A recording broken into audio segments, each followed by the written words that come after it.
¿Qué lleva a un hombre de fe a convertirse en una amenaza tan peligrosa que algunos deciden silenciarlo para siempre?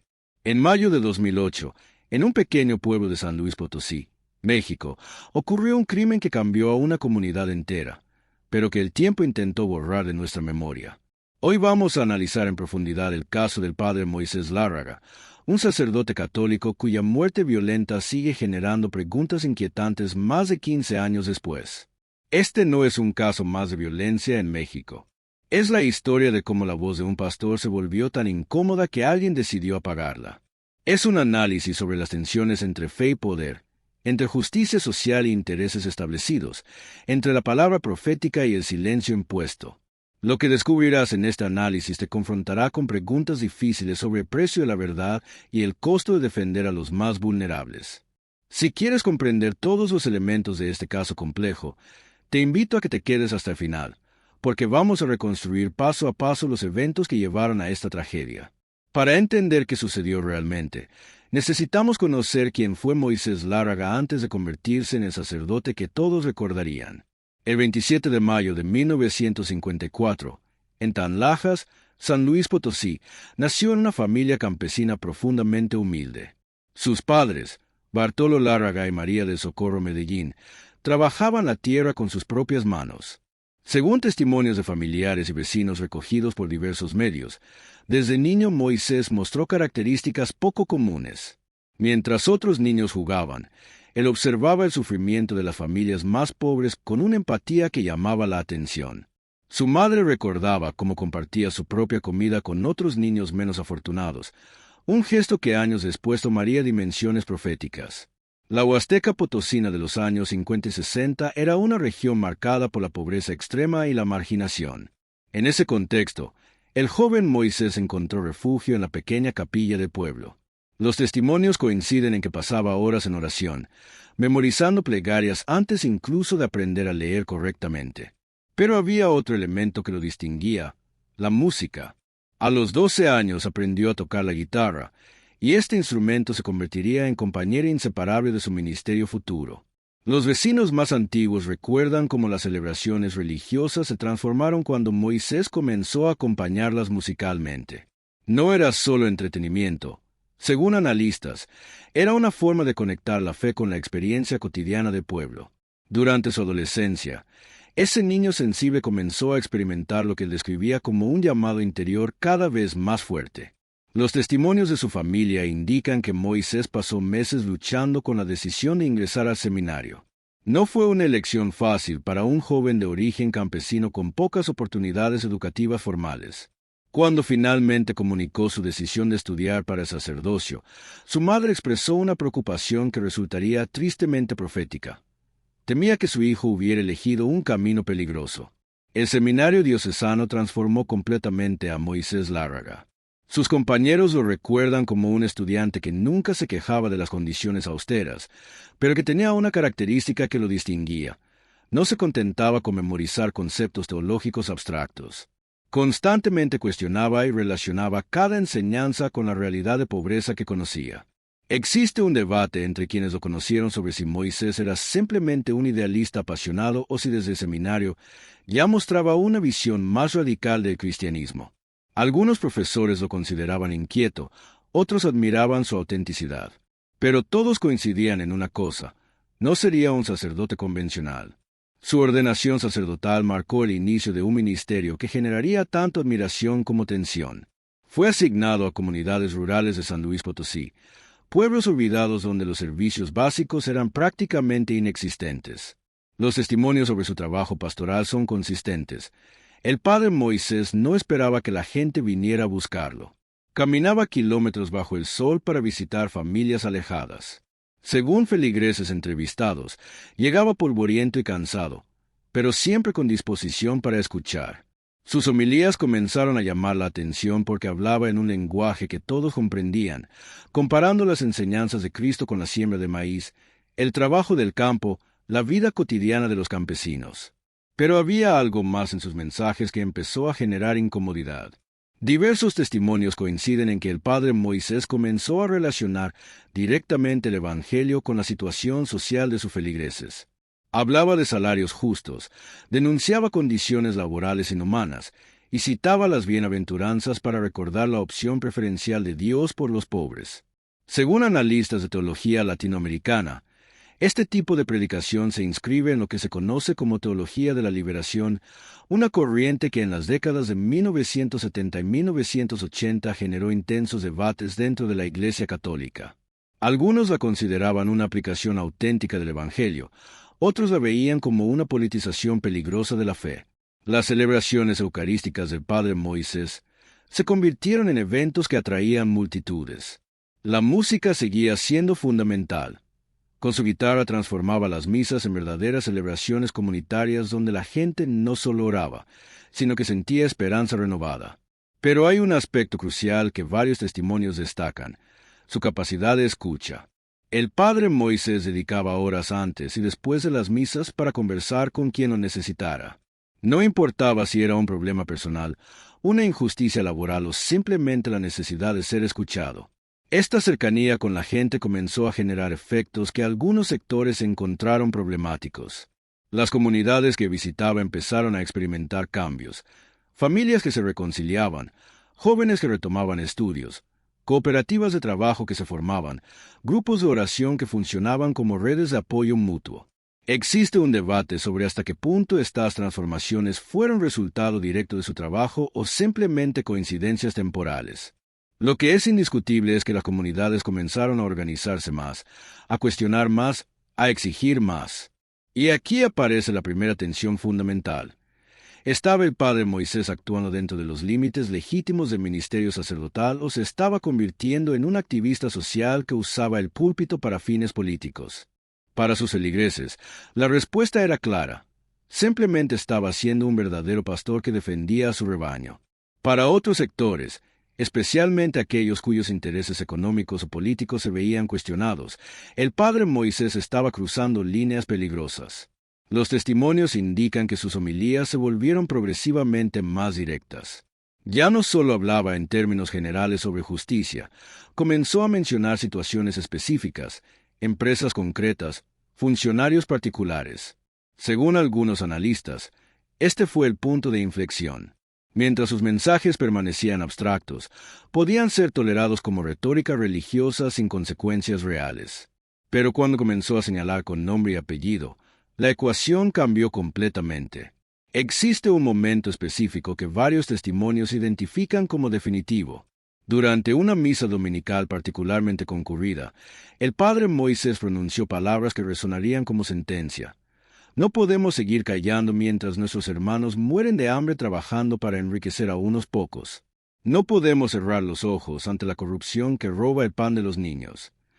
Según testigos presenciales, entre los asistentes estaban personas influyentes de la región. El silencio en la iglesia fue absoluto cuando el sacerdote citó a Cristo expulsando a los mercaderes del templo y añadió que existía el deber expulsar la injusticia de las comunidades, cueste lo que cueste. Esas palabras se extendieron rápidamente por toda la región. Los campesinos las repetían, las madres las comentaban, los jóvenes las discutían. Pero también llegaron a otros oídos. Las primeras señales de peligro fueron sutiles. Funcionarios que antes saludaban cordialmente al padre Moisés comenzaron a evitarlo.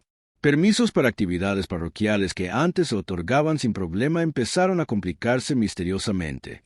Un anciano respetado en la comunidad le advirtió: «Padre, tenga cuidado. Hay gente poderosa que no está contenta con sus palabras». La respuesta del sacerdote, según ese testimonio, fue clara: «Si me callo ante la injusticia, ¿de qué me sirve tener voz?». Las amenazas comenzaron a llegar de forma indirecta pero inequívoca. Mensajeros anónimos sugiriendo que ciertos temas no debían tocarse desde el púlpito. Llamadas telefónicas nocturnas donde solo se escuchaba respiración. Comentarios aparentemente casuales recomendando prudencia. La comunidad percibió la tensión creciente. Varias familias cercanas al padre Moisés comenzaron a preocuparse genuinamente por su seguridad. Le rogaban que moderara su discurso, que hablara de otros temas, que no se arriesgara tanto. Pero según testimonios consistentes, el padre Moisés consideraba que retroceder sería traicionar todo aquello en lo que creía. Citaba el ejemplo de Cristo y recordaba que un pastor que abandona sus ovejas cuando llegan los lobos no es verdadero pastor. Sus homilías se volvieron aún más directas. Denunció por nombre empresas que explotaban trabajadores. Señaló funcionarios específicos acusados de enriquecimiento ilícito. Mencionó casos concretos de corrupción que todos conocían, pero nadie se atrevía a mencionar públicamente. La verdad no se negocia, repetía una y otra vez. Y el Evangelio de Cristo es la verdad más grande que existe. La respuesta de la comunidad fue abrumadoramente positiva. Los domingos la iglesia se llenaba hasta los pasillos con personas que venían no solo a misa, sino a sentirse defendidos en sus luchas cotidianas. Pero mientras el pueblo lo amaba cada vez más, existe evidencia de que ciertos sectores poderosos comenzaron a verlo como una amenaza que debía ser neutralizada. Un episodio particularmente inquietante ocurrió cuando el padre Moisés regresó una noche a su parroquia y encontró que alguien había forzado la cerradura. No faltaba nada de valor, pero sobre su escritorio había una fotografía suya tomada sin su conocimiento, con una cruz roja dibujada encima. El sacristán le rogó que reportara el incidente a las autoridades. Según su testimonio, la respuesta del padre Moisés fue amarga pero lúcida. ¿A quién le vamos a reportar?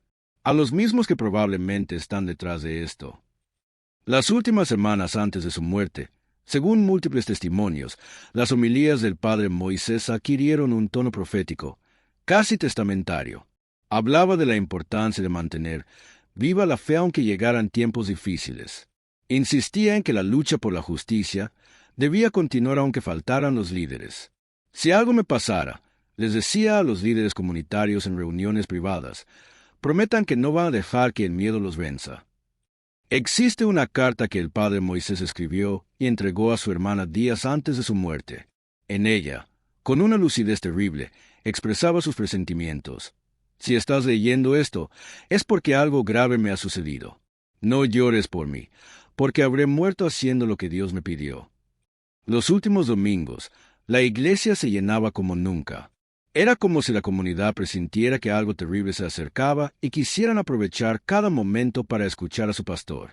En su última homilía completa, el padre Moisés habló sobre el buen pastor que da la vida por sus ovejas. Muchos recordarían años después esas palabras como una despedida profética. Un verdadero pastor no abandona su rebaño cuando llegan los lobos. Prefiere morir defendiendo a sus ovejas antes que vivir como cobarde. Las últimas amenazas fueron directas y brutales. Según testimonios, le dijeron exactamente lo que le pasaría si no dejaba de meter las narices donde no le correspondía. Le dieron una fecha límite para abandonar la región. Su respuesta fue celebrar una misa especial por la paz y la justicia, donde con voz firme declaró: «Prefiero morir de pie defendiendo la verdad, que vivir de rodillas adorando la mentira». Varios feligreses se organizaron para hacer guardias informales alrededor de la parroquia. «No vamos a dejar que le pase nada al padre», declaró un joven campesino que lo consideraba un verdadero padre espiritual. Pero las fuerzas que operaban en las sombras ya habían tomado su decisión. El 16 de mayo de 2008 amaneció en tan lajas como cualquier otro día. El padre Moisés se levantó temprano para sus oraciones matutinas, desayunó frugalmente y revisó los preparativos para las actividades del día. No sabía que sería el último día de su vida. Según testimonios de quienes estuvieron cerca de él esa mañana, había algo premonitorio en el ambiente, una quietud extraña, como si el pueblo mismo estuviera conteniendo la respiración. A media mañana, el padre Moisés recibió una llamada telefónica que lo inquietó visiblemente. Quienes estaban cerca escucharon solo fragmentos. «Sí, entiendo. No tengo miedo. Haré lo que tenga que hacer». Después de colgar, permaneció varios minutos en silencio, mirando por la ventana hacia las montañas. Cuando alguien le preguntó si todo estaba bien, respondió con una sonrisa que no logró ocultar la preocupación en sus ojos: «Todo está en manos de Dios». A media tarde, tomó una decisión que muchos considerarían después fatalmente valiente. Decidió salir de la parroquia para realizar una visita pastoral que inexplicablemente adelantó. «Voy a visitar a la familia Hernández», le dijo al sacristán. «Si alguien me busca, dile que regreso antes del anochecer». Fueron sus últimas palabras en la parroquia. El camino hacia la casa de los Hernández era solitario, especialmente en las horas de la tarde. Una vereda que serpenteaba entre pequeñas colinas y que en varios tramos quedaba completamente oculta de la vista del pueblo. Aproximadamente a las 5:30 de la tarde, según la reconstrucción posterior, el padre Moisés caminaba tranquilamente por esa vereda, silbando una melodía religiosa que acostumbraba. Lo que sucedió en los minutos siguientes fue brutal. Los atacantes lo estaban esperando en un punto específico del camino, un lugar donde nadie podría ver ni escuchar.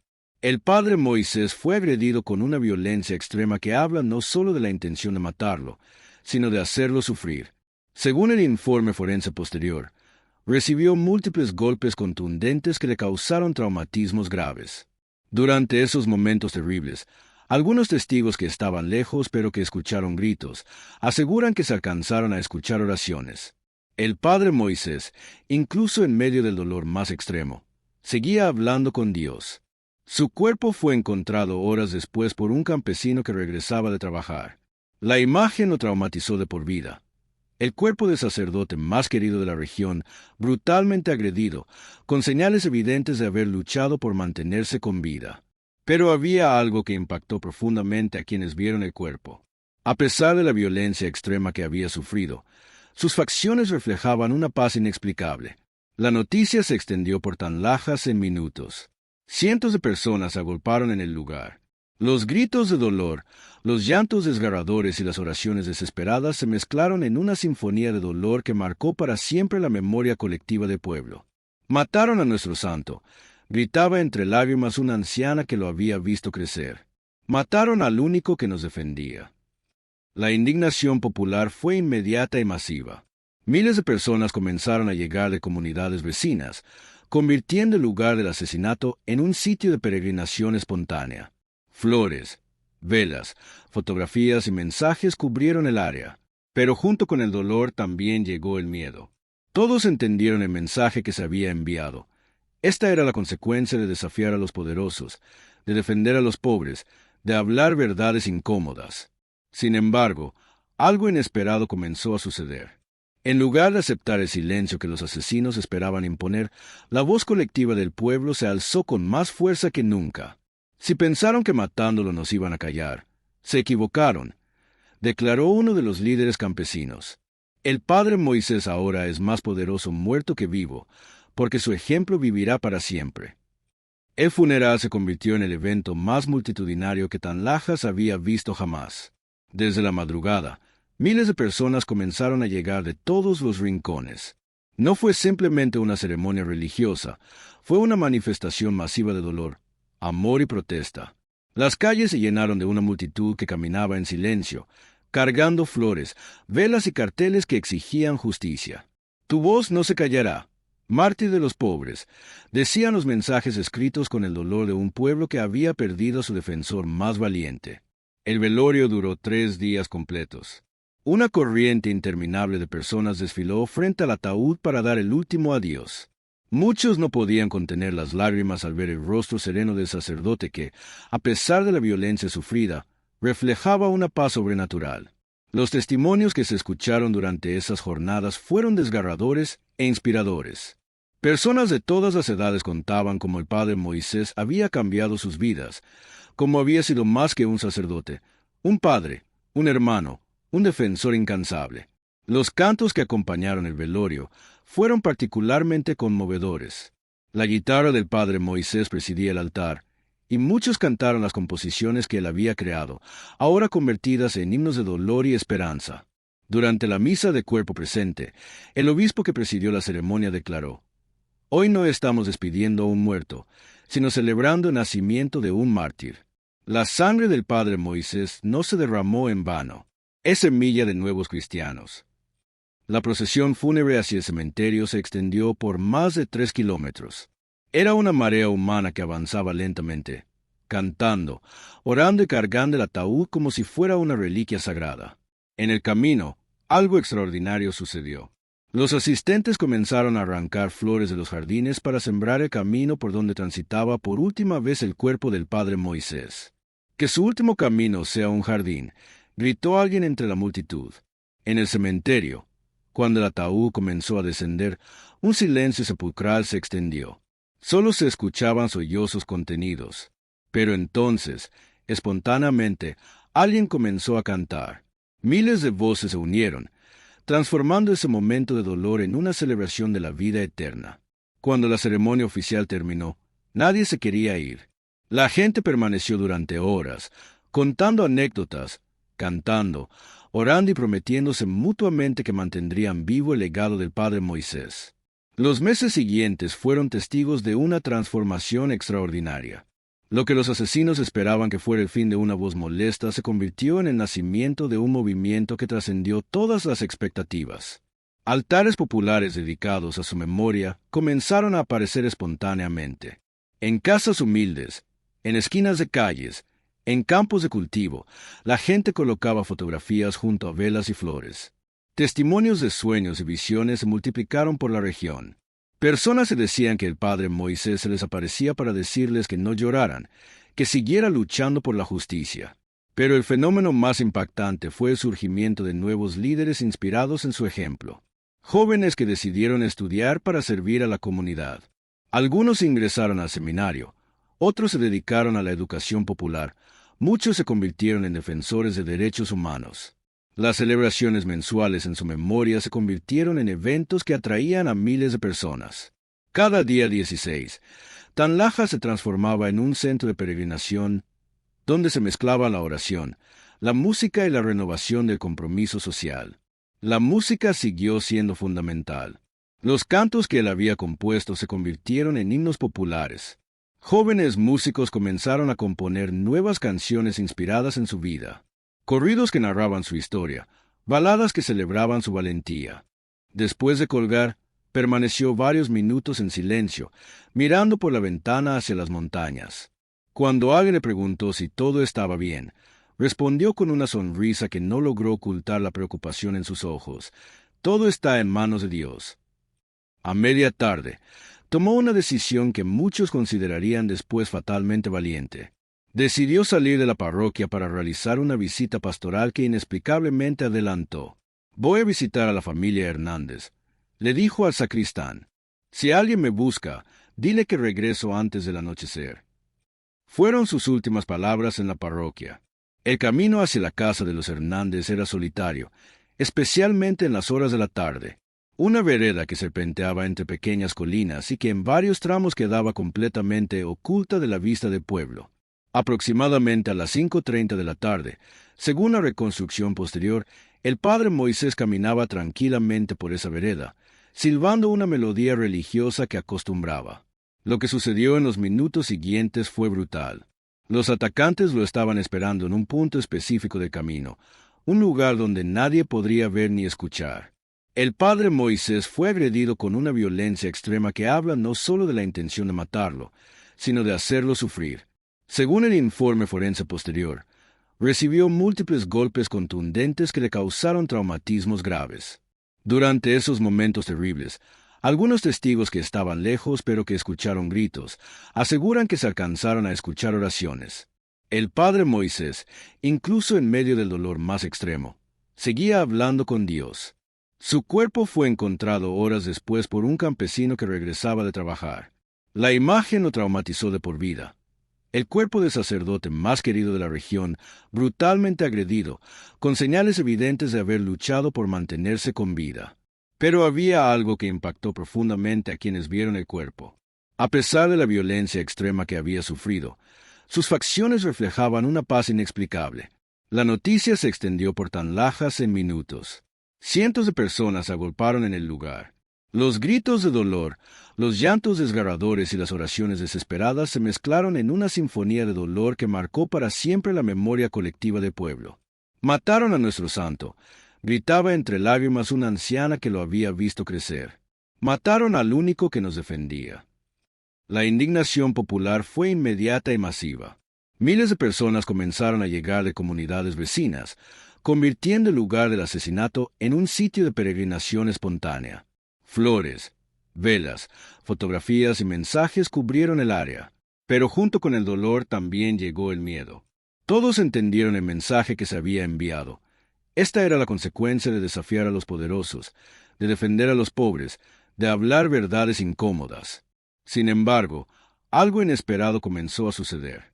En lugar de aceptar el silencio que los asesinos esperaban imponer, la voz colectiva del pueblo se alzó con más fuerza que nunca. Si pensaron que matándolo nos iban a callar, se equivocaron, declaró uno de los líderes campesinos. El padre Moisés ahora es más poderoso muerto que vivo, porque su ejemplo vivirá para siempre. El funeral se convirtió en el evento más multitudinario que Tanlajas había visto jamás. Desde la madrugada, miles de personas comenzaron a llegar de todos los rincones. No fue simplemente una ceremonia religiosa, fue una manifestación masiva de dolor, amor y protesta. Las calles se llenaron de una multitud que caminaba en silencio, cargando flores, velas y carteles que exigían justicia. Tu voz no se callará. Mártir de los pobres, decían los mensajes escritos con el dolor de un pueblo que había perdido a su defensor más valiente. El velorio duró 3 días completos. Una corriente interminable de personas desfiló frente al ataúd para dar el último adiós. Muchos no podían contener las lágrimas al ver el rostro sereno del sacerdote que, a pesar de la violencia sufrida, reflejaba una paz sobrenatural. Los testimonios que se escucharon durante esas jornadas fueron desgarradores e inspiradores. Personas de todas las edades contaban cómo el padre Moisés había cambiado sus vidas, cómo había sido más que un sacerdote, un padre, un hermano, un defensor incansable. Los cantos que acompañaron el velorio fueron particularmente conmovedores. La guitarra del padre Moisés presidía el altar, y muchos cantaron las composiciones que él había creado, ahora convertidas en himnos de dolor y esperanza. Durante la misa de cuerpo presente, el obispo que presidió la ceremonia declaró: «Hoy no estamos despidiendo a un muerto, sino celebrando el nacimiento de un mártir. La sangre del padre Moisés no se derramó en vano. Es semilla de nuevos cristianos». La procesión fúnebre hacia el cementerio se extendió por más de 3 kilómetros. Era una marea humana que avanzaba lentamente, cantando, orando y cargando el ataúd como si fuera una reliquia sagrada. En el camino, algo extraordinario sucedió. Los asistentes comenzaron a arrancar flores de los jardines para sembrar el camino por donde transitaba por última vez el cuerpo del padre Moisés. «Que su último camino sea un jardín», gritó alguien entre la multitud. En el cementerio, cuando el ataúd comenzó a descender, un silencio sepulcral se extendió. Solo se escuchaban sollozos contenidos. Pero entonces, espontáneamente, alguien comenzó a cantar. Miles de voces se unieron, transformando ese momento de dolor en una celebración de la vida eterna. Cuando la ceremonia oficial terminó, nadie se quería ir. La gente permaneció durante horas, contando anécdotas, cantando, orando y prometiéndose mutuamente que mantendrían vivo el legado del padre Moisés. Los meses siguientes fueron testigos de una transformación extraordinaria. Lo que los asesinos esperaban que fuera el fin de una voz molesta se convirtió en el nacimiento de un movimiento que trascendió todas las expectativas. Altares populares dedicados a su memoria comenzaron a aparecer espontáneamente. En casas humildes, en esquinas de calles, en campos de cultivo, la gente colocaba fotografías junto a velas y flores. Testimonios de sueños y visiones se multiplicaron por la región.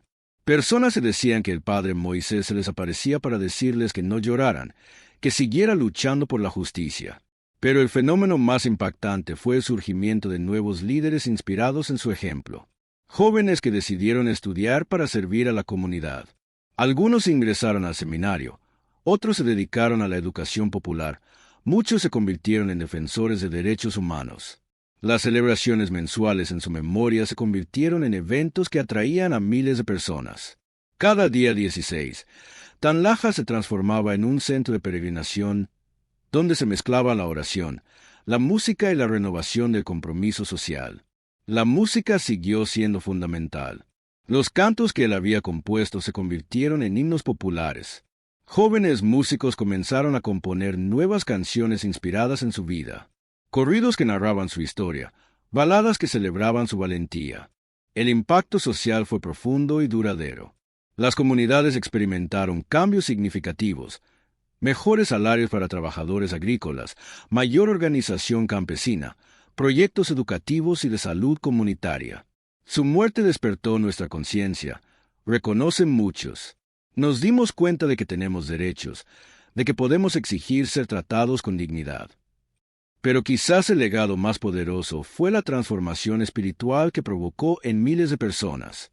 Su ejemplo de coherencia entre fe y vida, de valentía ante la adversidad, de amor incondicional hacia los más pobres, inspiró una nueva forma de vivir el cristianismo.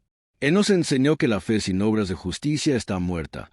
Reflexionan líderes comunitarios. Que no basta con ir a misa los domingos y el resto de la semana cerramos los ojos ante el sufrimiento. Los aniversarios de su muerte se convirtieron en fechas históricas para la región.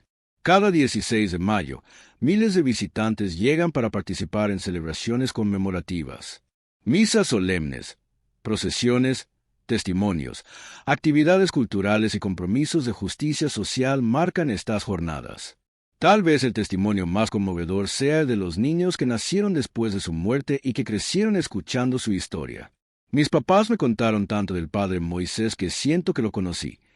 Dice una niña nacida años después del crimen. Cuando sea grande quiere ayudar a los pobres como él.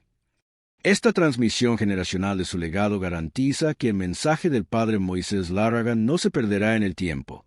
La historia del padre Moisés Lárraga nos confronta con preguntas profundas que trascienden un caso particular de violencia en México.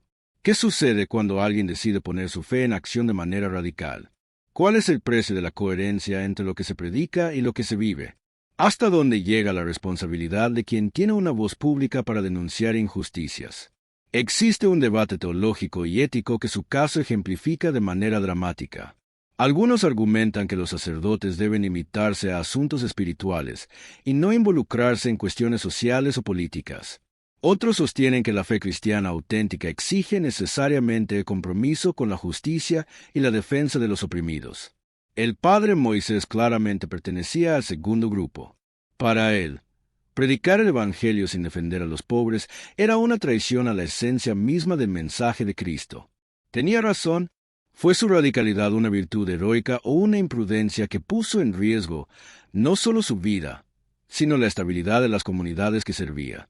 Estas preguntas no tienen respuestas simples. Pero lo que es innegable es que su vida y su muerte dejaron una marca profunda en miles de personas.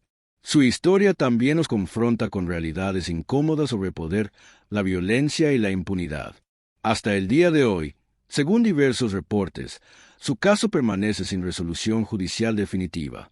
Los responsables materiales e intelectuales nunca fueron identificados con certeza o llevados ante la justicia. Esto plantea preguntas inquietantes. ¿Vivimos en sociedades donde defender a los pobres puede costarte la vida? ¿Qué dice esto sobre nuestras instituciones, sobre nuestros sistemas de justicia, sobre nuestros valores colectivos? El caso del padre Moisés también nos desafía personalmente. Cada uno de nosotros, en nuestra propia esfera de influencia, enfrenta decisiones sobre si hablar o callar ante injusticias que presenciamos. Su ejemplo nos confronta con nuestra propia cobardía o valentía. No se trata de romantizar el martirio o de promover acciones imprudentes que pongan vidas en peligro innecesariamente. Se trata de preguntarnos qué estamos dispuestos a arriesgar por aquello en lo que decimos creer. ¿Estamos viviendo una fe auténtica que nos compromete con la transformación del mundo, o simplemente una religiosidad cómoda que no incomoda a nadie y no cambia nada? Hoy, más de 15 años después de su muerte, el nombre del padre Moisés Lárraga sigue siendo sinónimo de valentía, justicia y amor hacia los más pobres. Su historia continúa inspirando a sacerdotes, laicos, activistas sociales y personas de fe en México y más allá. Pero también es una historia que nos recuerda precios y consecuencias. La verdad tiene un costo. La justicia exige sacrificios. Y defender a los vulnerables puede significar enfrentarse a fuerzas que no dudarán en usar la violencia para preservar sus privilegios. Cada uno de nosotros, al conocer esta historia, enfrenta una decisión. Podemos dejarla pasar como un relato más de violencia en un país marcado por ella. O podemos permitir que nos transforme, que nos comprometa, que nos inspire a ser mejores. El padre Moisés nos grita desde su tumba en Tanlajas: no se conformen con la injusticia. No cierren los ojos ante el sufrimiento de sus hermanos. No permitan que el miedo los paralice. Su guitarra sigue sonando en el viento. Sus cantos siguen brotando de corazones que lo amaron. Sus palabras siguen despertando conciencias. Y nosotros, Aquí y ahora, decidimos si su testimonio vivirá para siempre o si permitiremos que el tiempo lo borre de nuestra memoria colectiva. Te invito a que compartas esta historia si crees que merece ser conocida. Deja tu reflexión en los comentarios. ¿Qué te impactó más de este caso? ¿Crees que el padre Moisés fue un héroe o fue imprudente? ¿Estás dispuesto a defender tus convicciones aunque tenga un costo? Y sobre todo, te invito a que investigues más. Este roteiro es solo una reconstrucción basada en testimonios y reportes disponibles. La verdad completa es siempre más compleja que cualquier narrativa. Suscríbete si quieres más análisis profundos de casos que nos confrontan con las grandes preguntas de la existencia humana: justicia, poder, fe, valentía y el precio de la verdad. Hasta el próximo análisis. Y recuerda, la memoria es una forma de justicia, y contar estas historias es una manera de asegurarnos de que quienes dieron todo por los demás no sean olvidados.